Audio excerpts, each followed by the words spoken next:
उदय coaching क्लासमध्ये शिकणाऱ्या सर्व माझ्या होतकरू विद्यार्थ्यांना जाधवजी याचकडून सस्नेह नमस्कार.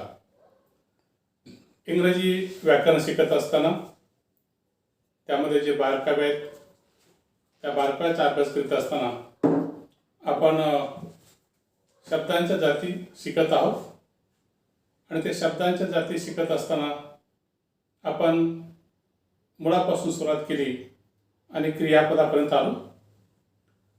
क्रियापदामध्ये जे 3 प्रकार पडतात, ऑक्झिलरी वर्ब, मेन वर्ब आणि मॉडल ऑक्झिलरी वर्ब. आणि ऑक्झिलरी आणि मेन वर्ब यांचा अभ्यास केल्यानंतर आता आपण सध्या मॉडल ऑक्झिलरी वर्ब शिकत आहोत. जे नियमित व्हिडिओ पाहत आहेत त्यांना त्याचा संदर्भ लागला असेल. आणि मॉडल ऑक्झिलरी वर्बमध्ये काही मॉडल ऑक्झिलरी वर्बचा आपण अभ्यास केलेला आहे आणि आजच्या तासाला आपण आज 3 मॉडल ऑक्झिलरी शिकणार आहोत. Today we are going to learn 3 new modal auxiliaries and they are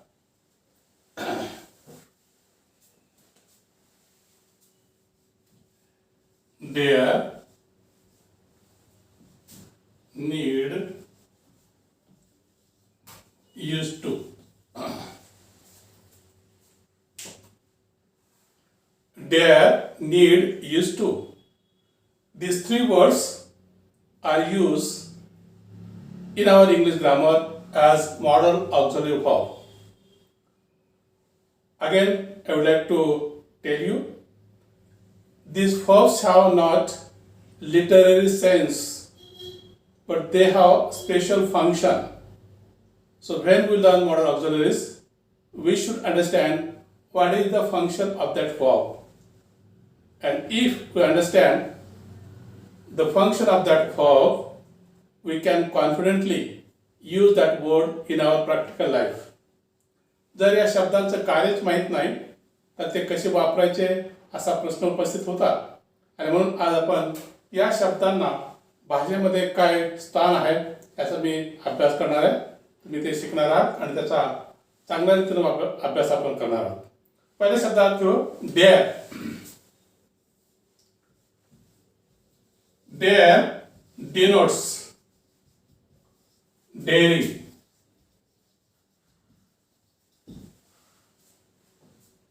Dare denotes daring. तर daring हा जो शब्द आहे मराठीमध्ये भाषांतर केलं जातं साहस, धाडस. पण धाडस म्हणजे करेज.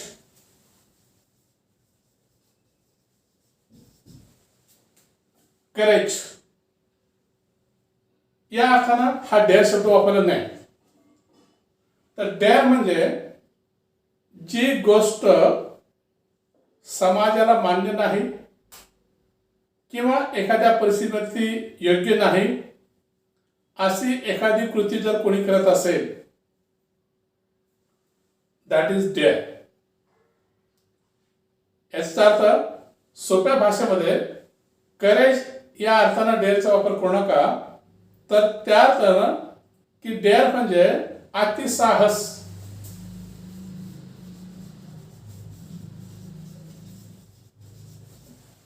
थोडक्यात हा शब्द मराठीमध्ये नकारार्थी अर्थानं घेतला जातो. तुम्हाला नकारार्थी म्हणजे काय? जे जी गोष्ट करू नये अशी अपेक्षा असते ती गोष्ट एखादी व्यक्ती करत असेल, दॅट इज डेअर. आता हे व्याख्या समजून सांगण्यापेक्षा जर मी त्याचं एखादं उदाहरण तुम्हाला सांगितलं दररोजच्या जीवनामध्ये तर तुम्हाला अधिक पटेल. सर्वसाधारण हा एक संस्काराचा भाग आहे. आपल्या महाराष्ट्रामध्ये काही गोष्टी संस्काराने चालतात, त्याला गुड मॅनर्स असं म्हटलेलं आहे. आणि हे जे गुड मॅनर्स आपण जर पाळले तर लोक तुम्हाला शाबासकी देतील. पण त्याऐवजी जर एखाद्या व्यक्तीनं ती गोष्ट, व्हिडिओला सुरुवात करण्यापूर्वी आपल्या चॅनलला सबस्क्राईब करा, लाईक करा आणि हा व्हिडिओ शेअर करा. ती केली तर त्या लोक म्हणतात it is daring.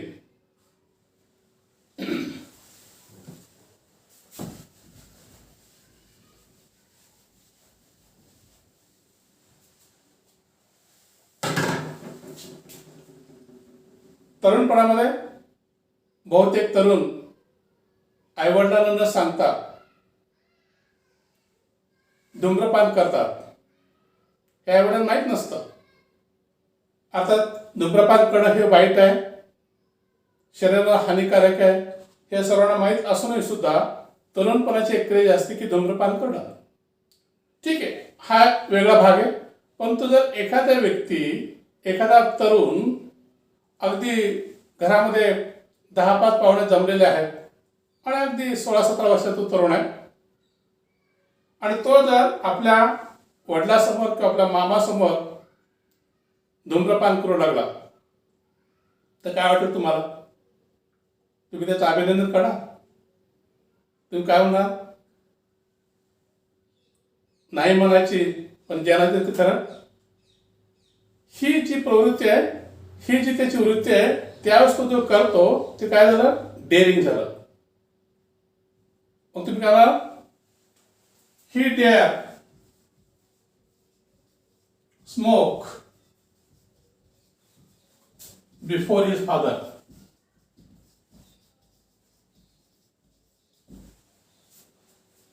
He dare smoke before his father. तो त्याच्या वडिलांच्या समोर धूम्रपान करण्याचं धारिष्ट करतो. तर डेअर हा मूळ क्रियापद नाही. मूळ क्रियापद कोणतं आहे? To smoke. त्यामुळं कर्ता तृतीय पुरुषी एकवचनी असूनही आपण डेअरला यश प्रत्यय जोडत नाही आणि मूळ क्रियापद तर जोडतच नाही, तर त्याच्यात जोडून काय आलेलं आहे? डेअर. म्हणून डेअरचा वापर होत असताना आपल्याला काळजी घ्यायची. हा ओरिजिनली याच अर्थानं वापरला जातो, त्याला कुठल्या प्रकारचा प्रत्यय जोडायचा नाही. आणि तो मूळ क्रियापद वापरला तर त्या ठिकाणी ती व्यक्ती नको ते साहस करत आहे असा त्याचा अर्थ होतो. समाजपरत्व आहे, व्यक्तिपरत्व आहे. हा जो डेअर शब्द आहे वेगळ्या अर्थानं वापरला जाऊ शकतो, वेगळ्या पद्धतीने वापरला जाऊ शकतो. कशाला साहस म्हणायचं आणि कशाला शौर्य म्हणायचं याचा फरक तुम्हाला समजला पाहिजे. एक 100 वर्षापूर्वी अशी एक प्रथा होती महाराष्ट्रामध्ये की स्त्रियांनी डोक्यावर पदर घेऊन चाललं पाहिजे. जर एखादी स्त्री ती डोक्यावर पदर न घेता रस्त्याला चालली तर लोक तिच्याकडे वेगळ्या नजरेने पाहायचे. आणि मग त्या काळामध्ये जर एखाद्या व्यक्तीनं डोक्यावर पदर घेतला नाही तर काय म्हटलं जातं? That was the daring. आता परिस्थिती बदललेली आहे. आता उलट झालंय. एखादी महिला, सध्याची तरुणी डोक्यावर पदर घेऊन चालली तर लोक म्हणतील शी डेअर. मला हे तुम्हाला समजून सांगायचं आहे की तुम्हाला कोणत्या गोष्टी आवडत नाहीत, तुमच्या त्या परिस्थितीमध्ये कोणत्या गोष्टी करणं अयोग्य आहे आणि ती गोष्ट अयोग्य असताना समजा एखादी व्यक्ती करत असेल तर ते काय झालं? डेअरिंग झालं. वर्गामध्ये आम्ही शिक्षकाला प्रश्नाचं उत्तर देण्यासाठी उभा राहायला पाहिजे, पण उभा न राहता एखाद्याने जर खाली वस्तू उत्तर दिलं तर आमच्या काळामध्ये ते डेअरिंग समजलं जात होतं आणि शिक्षक त्या बाकाजवळ येऊन त्या मुलाला छानपैकी मारत असत. आता तसं घडताना मला दिसत नाही. याचा अर्थ तुम्ही फार डेअरिंग करतात असंही मी समजत नाही. पण तुम्हाला डेअर समजून सांगत असताना मला हे समजून सांगू द्या, डेअर याचा अर्थ एखादी गोष्ट अशी की जी समाजाला आवडत नाही ती करणं. उदाहरणार्थ रस्त्यानं मोटरसायकल जाताना नियमाप्रमाणे डबल सीट अलाउड आहे, पण एखादा तरुण किंवा एखादी तरुणी अक्षरशः भर चौकातून ट्रिपल सीट जात असेल तर त्याचं ते काय झालं? डेअरिंग झालं. डेअरिंग झालं म्हणजे त्या गोष्टीला पनिशमेंट व्हायला पाहिजे. आणि म्हणून जर एखाद्या व्यक्ती ट्रिपल सीट जात असेल तर तो पोलीस काय म्हणणार, the girl dare drive triple seat.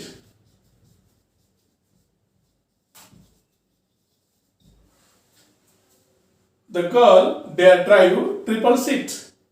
ती मुलगी 3 सीट घेऊन गाडी चालवण्याचा धारिष्ट करते. याचा अर्थ तिला सुवर्णपदक द्यायचे का बक्षीस द्यायचे का? नाही, तिला पकडून निश्चितच योग्य तो दंड झाला पाहिजे. अशा अर्थाने हा डेअरचा तुम्हाला वापर केला आहे. आणि मग जर तुम्हाला डेअरचा अर्थ समजला तर तो पॉझिटिव्ह, निगेटिव्ह, इंट्रॅगेटिव्ह या तिन्ही वाक्यामध्ये त्याच अर्थानं वापरला जाईल. He dare smoke before his father. हे वाक्य निगेटिव्ह कसे होईल? He dare not smoke. हे नकारात्मक होईल. आणि याचा प्रश्न कसा होईल? Dare is smoke.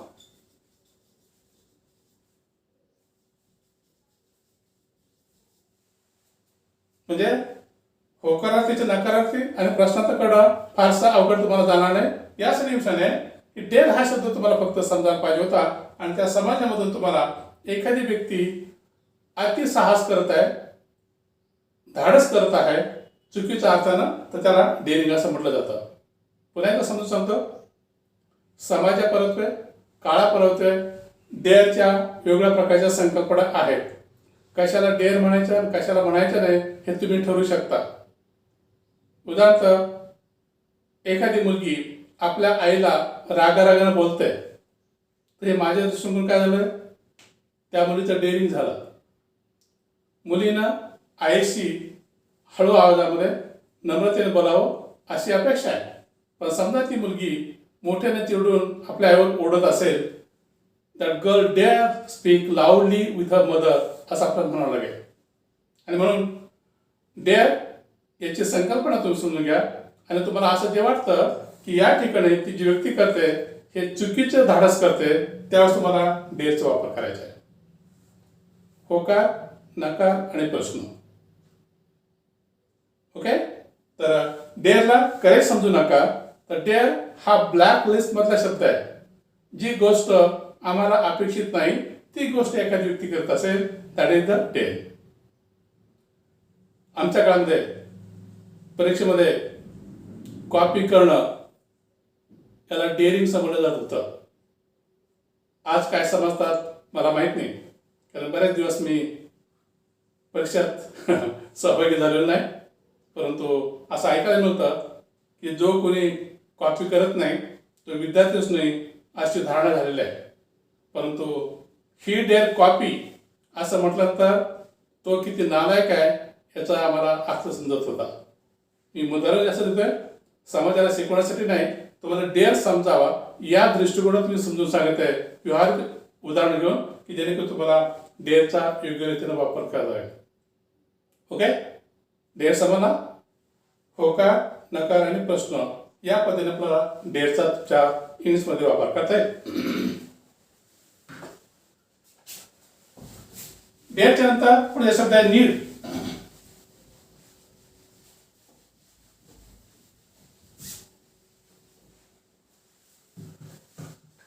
Need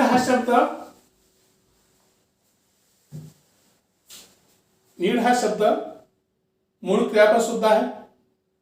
need हा शब्द नाम सुद्धा आहे. आणि नीड हा शब्द मॉडल ऑक्झिलरी सुद्धा आहे. पुन्हा समजून घ्या. नीड मुख्य क्रियापद सुद्धा आहे. नीड नाउन म्हणून सुद्धा वापरलं जातं. आणि नीड मॉडल ऑक्झिलरी वर्ब सुद्धा वापरला जातो. तुम्हाला त्याचं त्या वाक्यात काय फंक्शन आहे समजलं पाहिजे. उदाहरणार्थ,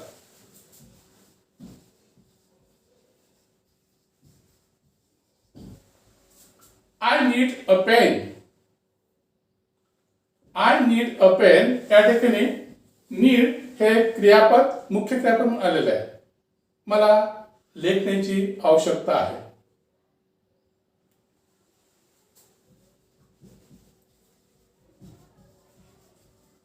What is your need? या वाक्यामध्ये नीड हे नाउन म्हणून आलेले आहे. लोक विचारतात तुम्ही आलात, तुमची काय गरज आहे, म्हणजे तुम्हाला मी काय मदत करू. नीड म्हणजे गरज, हे नाउन आहे. पण हेच वाक्य काय असलेलं आहे,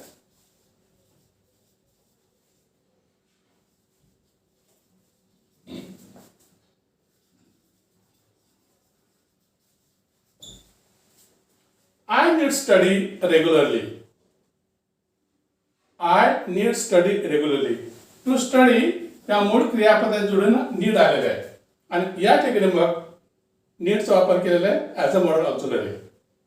so what is the function to the modal auxiliary? Need denotes necessity. Necessity म्हणजे गरज, आवश्यकता. एखादी गोष्ट तुम्ही करावी याची ती निकड आहे, गरज आहे, असंच अर्थ होतो. तोच अर्थ आहे, फक्त तो कसा वापरला हे समजून घ्या. मूळ क्रियापदाच्या जोडीने जर नीड वापरला असेल, that is modal auxiliary verb. मग आय नीड स्टडी रेग्युलरली हेच निगेटिव्ह कसं होईल? I need not study regularly. मला नियमित अभ्यास करण्याची गरज नाही. आणि प्रश्न विचारला तर नीड आय स्टडी रेग्युलरली? मला नियमित अभ्यास करण्याची गरज आहे काय? निश्चितच उत्तर आहे yes. Everybody need study regularly. प्रत्येकाला नियमित अभ्यास करण्याची गरज आहे. अभ्यास हा एका दिवसाचा, एका महिन्याचा, एका वर्षाचा कधीच नसतो. जर तुम्हाला खऱ्या अर्थानं यशस्वी जीवन जगायचं असेल तर तुम्ही सातत्यानं अभ्यास केला पाहिजे. एखादी डिग्री घेतली किंवा पदवी घेतली, नोकरीला लागलात म्हणजे तुमचा अभ्यास संपला असं नाही.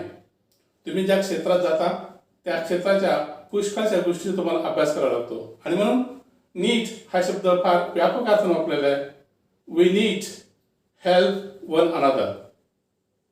We need help one another. आम्ही एक दुसऱ्याला मदत केली पाहिजे. का? कारण ती काळाची गरज आहे. प्रत्येकाला केव्हा ना केव्हा दुसऱ्याच्या मदतीची गरज असते. असा कुठलाच व्यक्ती नाही की ज्याला कधी गरज भासत नाही. आणि म्हणून नीड हा शब्द नेसेसिटी किंवा गरज दाखवतो आणि तो वर्तमान काळामध्ये होकारार्थी, नकारार्थी आणि प्रश्नार्थक वाक्यामध्ये तुम्हाला वापरता येईल. So need it is applied to denotes necessity or even essential work. That is गरजेची गोष्ट आहे त्यासाठी मला नीडचा वापर करते. वर्तमान काळाचा वापरला जातो.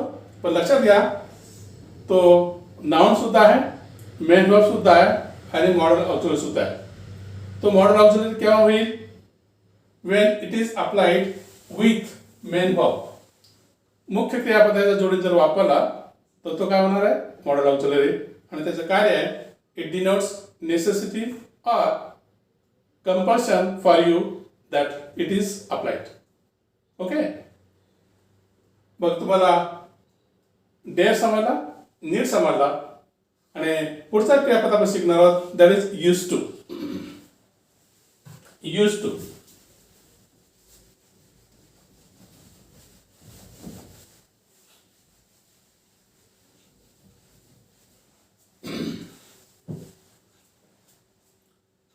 वरवर पाहता काही लोकांना लगेच दिसेल की यूज टू हा शब्द यूजचा भूतकाळ असेल.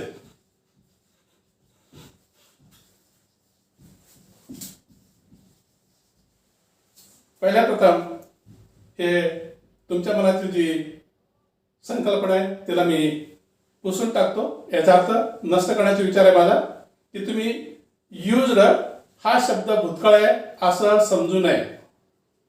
तर यूज्ड हा ओरिजिनली प्रेझेंट टेन्स मधलाच आहे.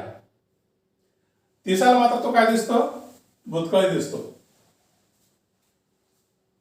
आणि यूज याच्यानंतर तुम्हाला टू वापरणं गरजेचं आहे. यूज टू हा एकटा एक कधीच येणार नाही. यूज टूच्या नंतर पुढे येणारे मूळ क्रियापद. आणि जेव्हा तुम्ही यूज टूचा वापर करून मूळ क्रियाचा वापर कराल त्या ठिकाणी त्या वाक्याला एक वेगळा अर्थ प्राप्त होतो. काय अर्थ प्राप्त होतो हे तुम्हाला वाक्य समजल्याशिवाय तुम्हाला यूज टू समजणार नाही. पण मी वाक्य घेतोय.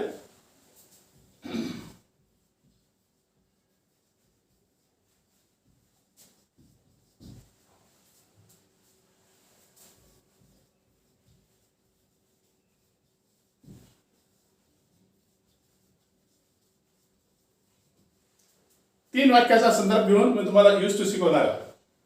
सी डान्सेस, जे ज्यांनी काळ समजून घेतले त्याला समजतं. सी डान्सेस हे वाक्य साध्या भूतकाळाचं आहे आणि या ठिकाणी तिची काय सवय आहे. सी डान्स हा साधा भूतकाळ आहे आणि तो दाखवत आहे तिची कृती संपली.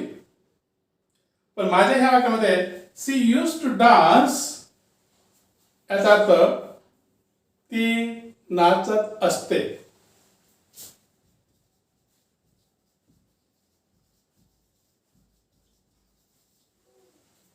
बऱ्याच वेळेस आम्हाला हे वाक्य वापरावं लागतात.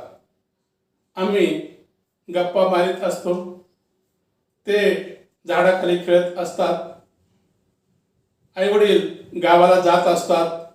आता हे जे वाक्य बोलतो ते कुठल्या काळाचे आहेत हे पुष्कळ लोकांना समजत नाही.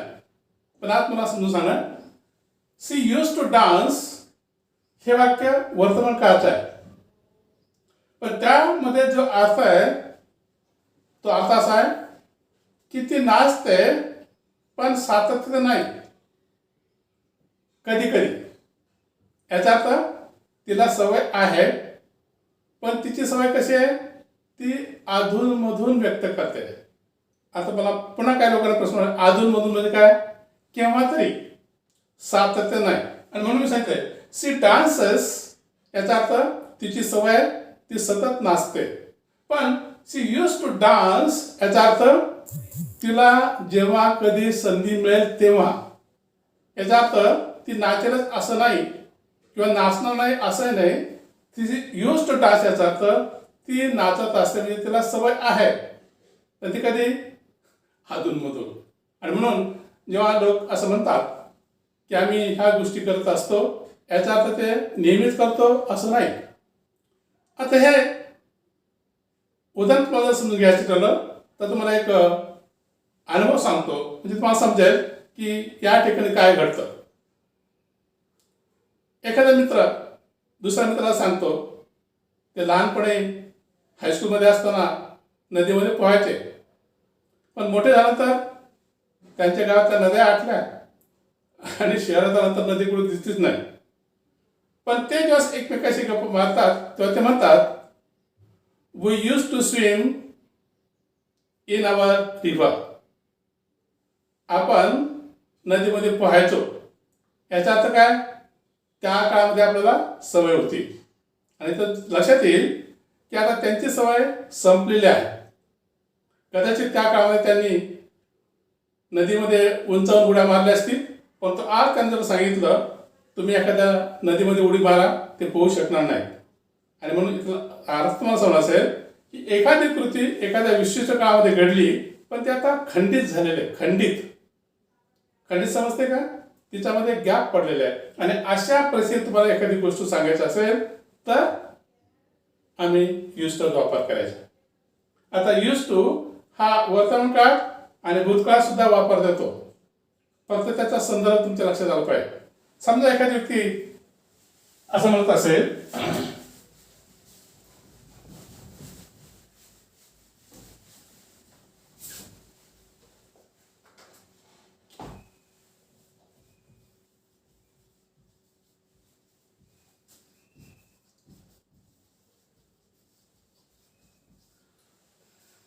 Teacher use to tell a joke.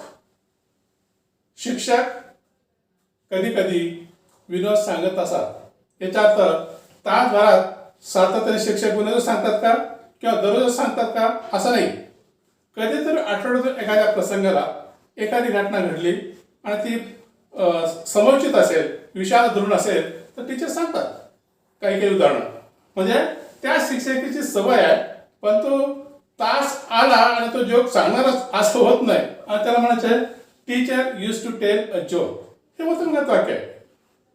पण हेच वाक्य संदर्भ आला when I was in high school, our teacher used to tell a joke. एक व्यक्ती असा बोला, when I was in high school, our teacher used to tell a joke. तर हे वाक्य वाचून तुमच्या लक्षात येईल, हे भूतकाळाचं वाक्य आहे. मग या वाक्याचं भाषण कसं होईल? जेव्हा मी माध्यमिक शाळेत होतो तेव्हा आमचे शिक्षक विनोद सांगत असत.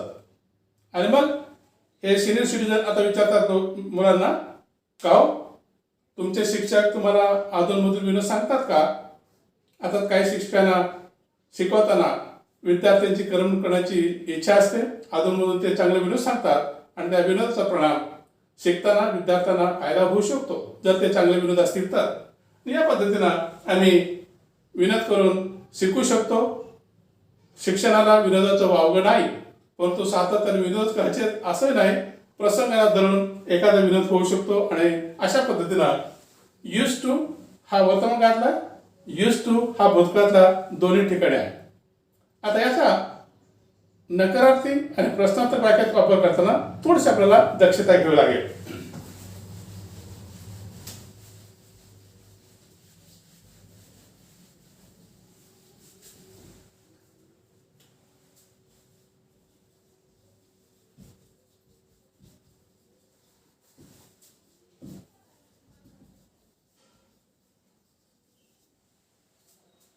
I used to play on this ground.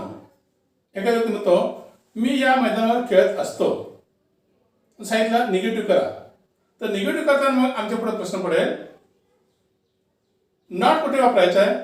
प्लेच्या अगोदर किंवा यूजच्या नंतर? तुम्हाला लक्षात येईल की आम्ही मॉडेल ऑक्झिलरी यूज वापरत आहोत, त्याच्याच नंतर तुम्हाला नॉट वापरायचं आहे.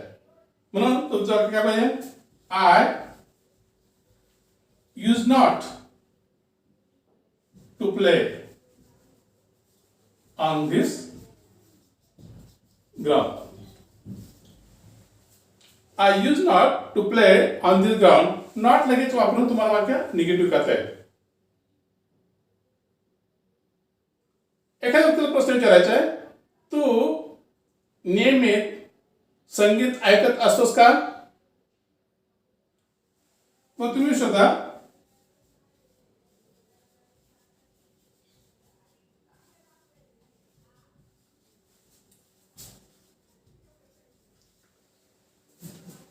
Use you to listen music.